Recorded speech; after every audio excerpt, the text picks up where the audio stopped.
Imagine Paris not as the city of light we know today, but as a labyrinth of shadows. This was Paris in the mid-19th century, a sprawling, fetid relic of the medieval age, bursting at its seams. Its narrow, winding streets, choked with refuse and teeming with life, were a breeding ground for disease and, perhaps more dangerously, revolution. Cholera outbreaks were frequent, claiming tens of thousands, a grim reaper stalking the overcrowded tenements. These weren't mere architectural shortcomings. They were symptoms of a profound social and political malaise. Paris was a city crying out for change, but what kind of change and at what cost? Into this simmering cauldron stepped Louis Napoleon Bonaparte, nephew of the legendary emperor. Having seized power in a coup d'etat in 1851, declaring himself Emperor Napoleon III, he harbored an ambition as vast and unyielding as his imperial lineage. His rule was a delicate balancing act: project an image of modernity and strength, consolidate power, and most crucially, prevent the kind of popular uprisings that had plagued France for decades. How do you control a city prone to rebellion? You don't just build barricades. You tear down the very streets that make them possible. Napoleon III envisioned a new Paris, a grand imperial capital that would rival London, a city of wide boulevards, monumental public buildings, and efficient infrastructure. To realize this monumental, almost godlike vision, Napoleon III needed a man of ruthless efficiency, unwavering loyalty, and an almost brutal disregard for sentimentality.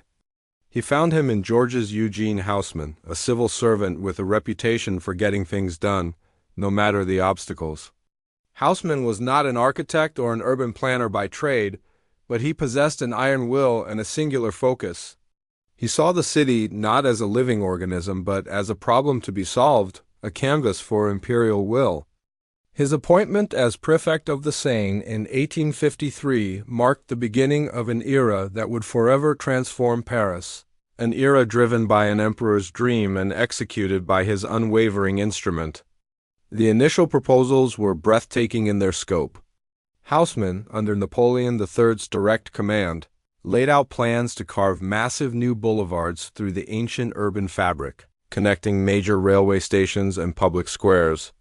Parks, gardens, new sewers, fresh water supplies. It was a comprehensive overhaul designed to make Paris healthy, beautiful, and most importantly, controllable. The wide boulevards weren't just for carriages and promenades. They were strategically designed to allow for the rapid deployment of troops and artillery, effectively neutralizing the narrow, barricade-friendly streets that had served revolutionaries so well in the past. This wasn't merely urban renewal. It was a geopolitical maneuver disguised as civic improvement, a grand design for social engineering. But grand designs always have a human cost. The initial excitement and promise of modernity quickly gave way to a dawning realization of the scale of destruction. To build these majestic new arteries, old buildings had to come down tens of thousands of them. Entire neighborhoods, layers of history, centuries of lived experience, all were slated for demolition.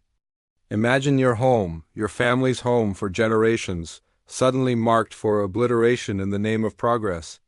What does progress mean to those who lose everything in its wake? This wasn't just about property. It was about identity, community, and the very soul of a city. The economic implications were staggering. The expropriation of land and buildings required immense capital.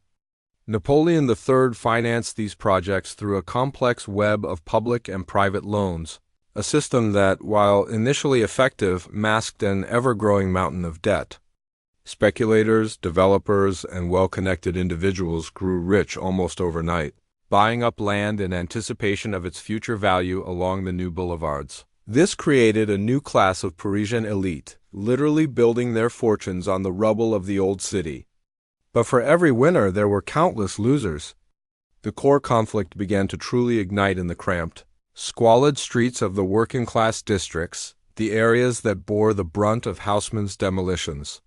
The grand new apartment buildings that rose in place of the old tenements were designed for the bourgeoisie, not the laborers. Where were the displaced masses to go, finding themselves pushed to the city's periphery, to the faubourgs further from their workplaces, severed from their established communities. Rents skyrocketed in the remaining undemolished areas, creating an unprecedented housing crisis, an existential threat to their livelihoods and their way of life. The emperor's secret war on the old Paris was inadvertently laying the groundwork for a new kind of social warfare, exacting a psychological toll on those deemed expendable for an imperial vision. The murmurs of discontent grew louder. How could a leader claim to modernize a city while simultaneously dispossessing its most vulnerable citizens? And what would happen when the displaced finally decided they had nothing left to lose? As the 1850s gave way to the 1860s, the transformation of Paris accelerated with a terrifying momentum.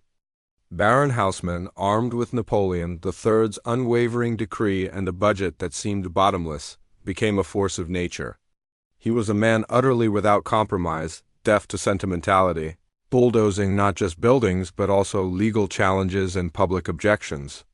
He famously stated, "My work is a task of execution," highlighting his role as the emperor's instrument and the relentless, almost mechanical nature of his approach. The old Paris wasn't just being renovated, it was being systematically eradicated. The scale of the undertaking was breathtaking. Miles of new boulevards, like the Boulevard de Sebastopol and Avenue de la Paix, tore through the urban fabric. Majestic public buildings, opera houses, train stations, and municipal markets rose from the dust. Below ground, a sprawling network of sewers and aqueducts, a feat of modern engineering, was laid to cleanse the city of its literal and metaphorical filth. This was urban planning on an unprecedented scale, a testament to human ambition and industrial might. But at what point does ambition become obsession and might turn into tyranny?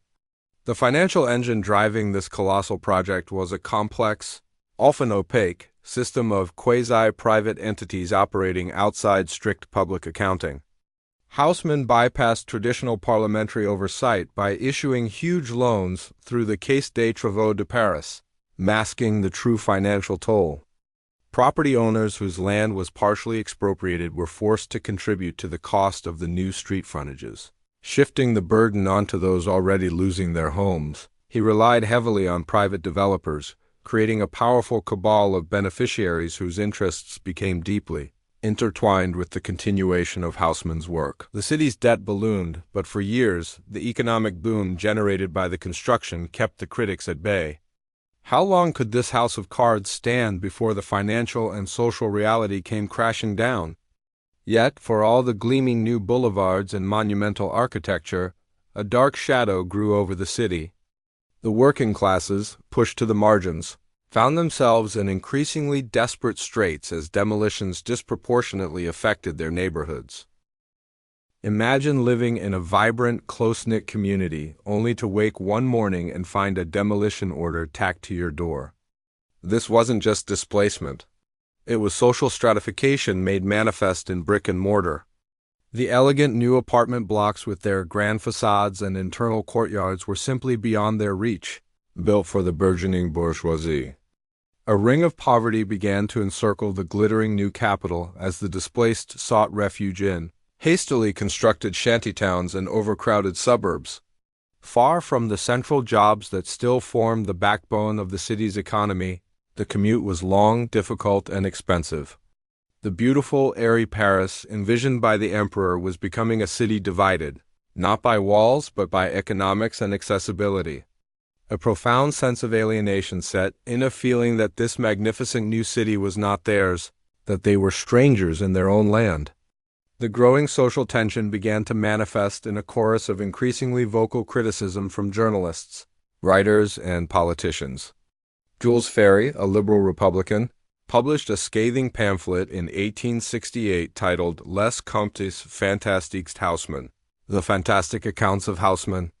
Ferry meticulously exposed the financial irregularities, the staggering debt, the opaque accounting, and the alleged corruption surrounding Haussmann's projects. He argued that the financial gains were concentrated in the hands of a few speculators, while the public bore the burden of the debt and the social cost. This wasn't just a financial critique. It was a moral indictment that resonated deeply with the intellectual elite. Writers like Victor Hugo, though exiled, expressed their sorrow at the destruction of the historic city and the soul of old Paris. Artists watched as the picturesque, ramshackle streets that had inspired generations of painters and poets were obliterated forever. Was a city truly improved if its heart was ripped out and replaced with something sterile, uniform, and impersonal? The debate raged over whether efficiency was worth the loss of character and the erasure of centuries of interwoven human experience. The collision between imperial ambition and public welfare, between grand vision and grinding reality, intensified as the empire aged. Liberal opposition grew stronger in the legislature, and the press became bolder in attacking symbols of imperial excess and fiscal irresponsibility. The magnificent boulevards, once symbols of imperial strength, now also represented the fault lines of a deeply divided society. The emperor's vision, intended to prevent revolution, was paradoxically creating the physical and social conditions for further unrest. Could a city so physically transformed, yet so socially fractured, truly remain stable under an autocratic regime? The stage was set for a decisive turning point of reckoning, where the emperor's secret war would finally be revealed in all its devastating glory. The tide, which had for so long propelled Baron Haussmann's monumental endeavor, began to turn with increasing ferocity in the late 1860s. Jules Ferry's fantastic accounts had pulled back the curtain on the financial wizardry and the exorbitant debt accumulating under Haussmann's watch. The public, already reeling from the disruption and displacement, now saw clear evidence of mismanagement and potential corruption. The liberal opposition in the legislative body, sensing a weakening in Napoleon III's authoritarian grip, found their most potent weapon in the prefect's unchecked power and questionable finances. The emperor, whose initial popularity had waned after years of autocratic rule and costly foreign adventures, could no longer afford to shield his uncompromising urban planner. In January 1870, under immense political pressure, Napoleon III finally dismissed Baron Haussmann. It was an unceremonious end to a colossal undertaking, a quiet capitulation that belied the dramatic impact of his work. Haussmann, the man who had reshaped Paris with an iron will, found himself cast aside, a scapegoat for the empire's financial woes and growing unpopularity. His departure marked a decisive turning point, signaling not just the end of a vast construction project, but a profound shift in the political landscape of France, though the consequences of his actions were far from over. The empire itself was on borrowed time.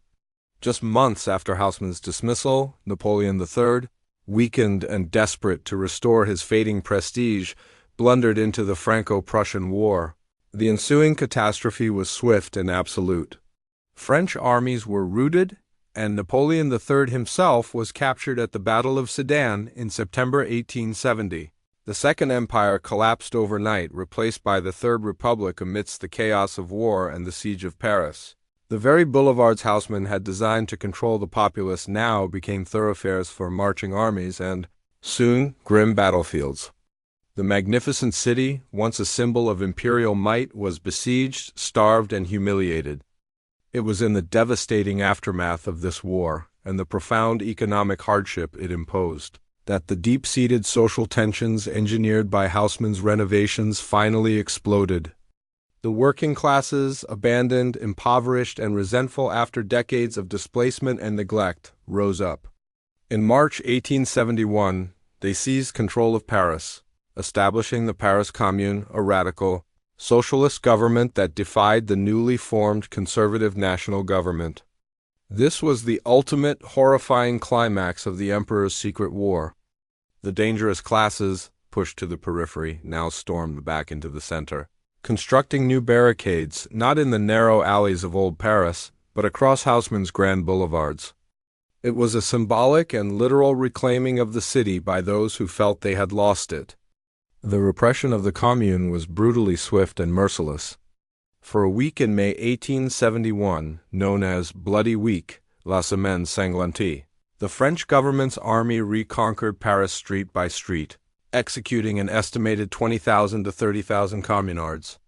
Buildings were set ablaze, including the Tuileries Palace, a symbol of royal and imperial power.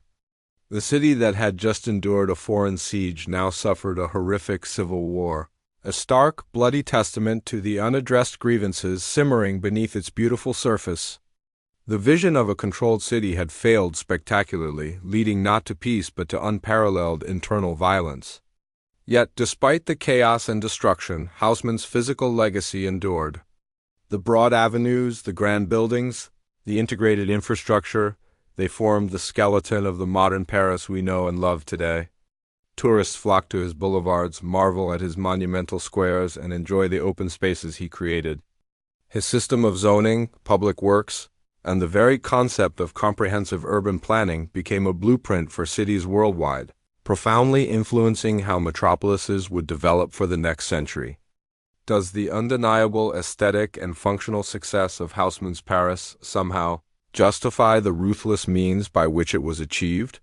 It's a question that continues to haunt urban planners and historians alike. The long-term legacy of Haussmann's Paris is complex, a tapestry woven with threads of triumph and tragedy. On one hand, he created a healthy, beautiful, and efficient capital, a global icon of urban elegance. Paris became the city of light, a beacon of culture and modernity. But on the other hand, his work cemented the social stratification of the city, effectively gentrifying its heart and permanently displacing its working-class population to the outer rings. This pattern of urban development, where economic growth and aesthetic improvement come at the expense of the poor and marginalized, is a phenomenon we see replicated in megacities across the globe even today, from London to New York to Shanghai. Are we still, in our quest for modern, efficient cities, unknowingly creating the conditions for future social unrest? Haussmann's transformation of Paris offers a powerful, enduring lesson about the double-edged sword of progress. It demonstrates the immense power of a singular vision, backed by state authority, to reshape not just a physical space but the very social fabric of a society. It reveals the seductive allure of grand projects, and the ease with which human cost can be rationalized or simply ignored in the pursuit of an ideal. The Paris of Napoleon III and Haussmann stands as a monument to both audacious vision and brutal pragmatism, a city of unparalleled beauty built on a foundation of profound social injustice. The emperor's secret war on his own capital ultimately blew up in his face, but its echoes of displacement, financial complexity, and social division continue to resonate in every urban landscape grappling with the relentless march of modernity. How do we build for the future without sacrificing the soul of a city and the well-being of its people? That, perhaps, is the most critical question Haussmann's Paris still poses to us today.